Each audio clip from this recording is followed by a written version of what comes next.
Hello YouTube, it's been a while. Recently, Epic Adam, North Devon's most overrated motor vlogger or something, recently attempted to transport cheesecake via motorcycle, and well, it didn't really work. Today I'll be finding out if you can transport Rocky Road and Brownies. In here we have the Rocky Road. You can't see it because it's all covered in greaseproof paper, and the Brownies are in there. So hopefully this will work out a lot better than Epic Adam's cheesecake attempt. So in order to transport Rocky Road and Brownies, you first need Rocky Road and Brownies, which are in the bag. There we go. Brownies. Look at that. These are Nutella brownies. So yes, they are extra special. So yes, we've got those, and then all we need then is to put this back in the bag, like so, and we need a motorcycle. There we go. As much as I want to ride the Scrambler, I need to put my tank bag on to carry the Rocky Road, and I'm not putting a magnetic tank bag on that tank, so swap it around. There we go. Oh, and the Rocky Road should already be in the tank bag. Yes, there it is. Perfect. Okay, let's ride. So, what is the reason for me carrying Rocky Road and Brownie? Well, I'll tell you. It's my birthday. This is probably the first time in my working life that I haven't booked the day off. Normally I'll book the day off, or I'll book a couple of days off and sort of make a long weekend out of it, depending on where my birthday falls. So no, that didn't bother this year. I don't know why. Maybe just getting older and don't really care as much. I don't know. No, I think mainly I'd used most of my holiday days on our New York trip, so I was saving up whatever I had left for any other times. So yeah, I'm working today. Never mind, it should still be good. But yes, as is company tradition, well, not just here, but a lot of places have a tradition where the birthday boy brings in the goodies. And you might think that's the wrong way around. You'd think surely everyone should bring the birthday boy the goodies. Where actually, if you think about it, if you work in a sizable workplace, that's a lot of birthdays. You'll be bringing cakes in, like, every week or every few days, and that's just uneconomical. So it makes more sense for the person having the birthday to bring the vast quantity of cakes in, or treats, whatever, and yeah, it just makes more sense. Seems a bit backwards, but when you think about it, it's not really at all. Anyway, enough that bollocks. Yeah, this is the first video I've put up for a little while, actually, so I'd best update you on things. We had the Airfield Riding Day back, when was it, about 3 weeks ago now? And that was a lot of fun. Unfortunately, my day was cut short because the GPZ started producing some, well, I say started.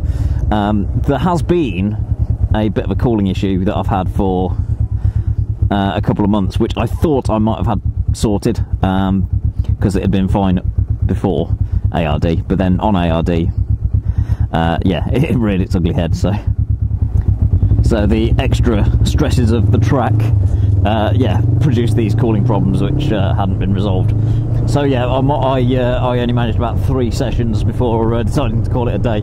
Also, my front wheel was really, really wobbly as well at speed, so it get up to 60, 70 miles an hour, and the front wheel was like bum, bum, bum, bum, bum. In fact, here's some video.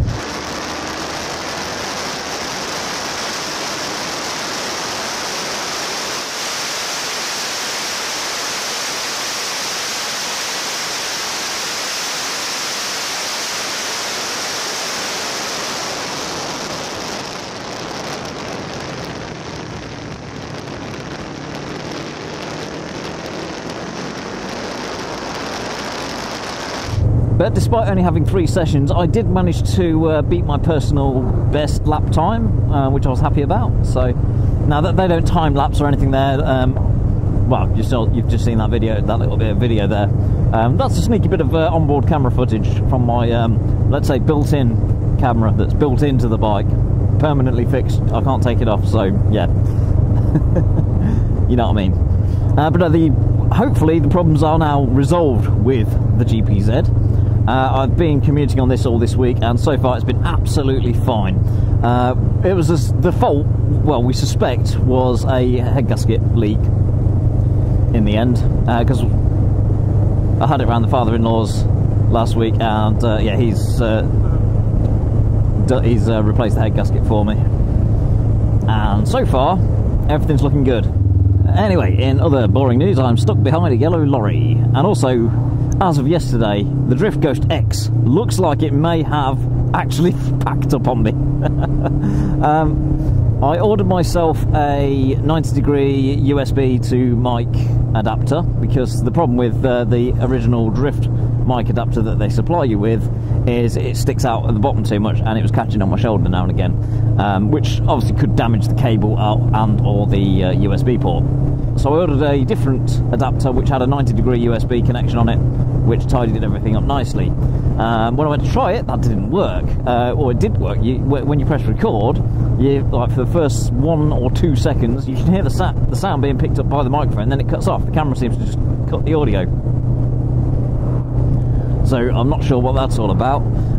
But also, I went to plug the camera in to charge it up yesterday, and I plugged it in and it wouldn't even start charging, it wouldn't beep. I plugged it into the computer to see if it would see the SD card, nothing at all.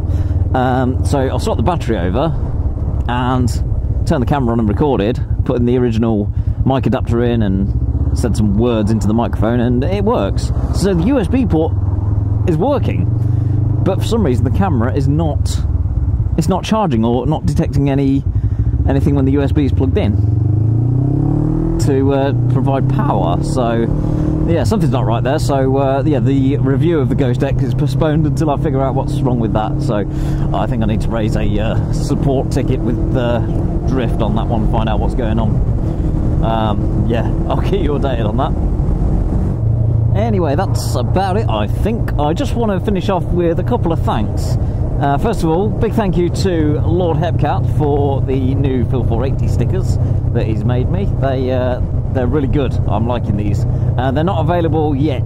I've got them, but to start with, I'm only giving them out at meetups and stuff. So if you want to get your hands on some, then come on down to the end of season motovlogger meetup hosted by Mr. Fish. Which is on this date. I can't remember the date off the top of my head, but it's at Riker's usual place, usual time. That's where I'll be there. Or there's the Distinguished Gentleman's Ride. I need to do a completely separate video about that. Or any other point there's going to be a meetup. There will be another chip shop ride before the end of the year in October, or the first Saturday in October. That's when it's looking likely to be. But again, I'll do a separate video for announcing the details of that. And also, one last load of thanks to Garden Shed. He's recently put up a video about his top 5 favourite YouTube channels, and somehow I am one of them. And he said some really nice things. So yeah, thank you, Freddie. That was really nice. So do check out Garden Shed Vlogs. He's a nice guy, and yeah, he makes videos on YouTube. Otherwise, that's about it. There may be some big news on the horizon, but I'm not going to say any more than that yet, because it's still early days. Watch this space. So, I'll leave it there on a bit of a cliffhanger. What is this big news? Who knows? Did the Rocky Road and Brownies make it? Of course they did. I mean, I've not got there yet, but I know they're going to make it okay. They're no problem to transport. What did you expect? They're not like cheesecake. They're not just going to... I don't know, what happened to the cheesecake? It all just got spilt and went horribly wrong. But that's because cheesecake is more fragile. These are quite solid, so it's not going to be a problem. Unless I was riding for hours, the Rocky Road might just melt and I'll just be ended up with a big blob. But no, it's going to be fine, so I don't need to show you the ending. Unless something has gone wrong, then I'll put it in after I say thank you all for watching. Ride safe, see you next time. Bye-bye.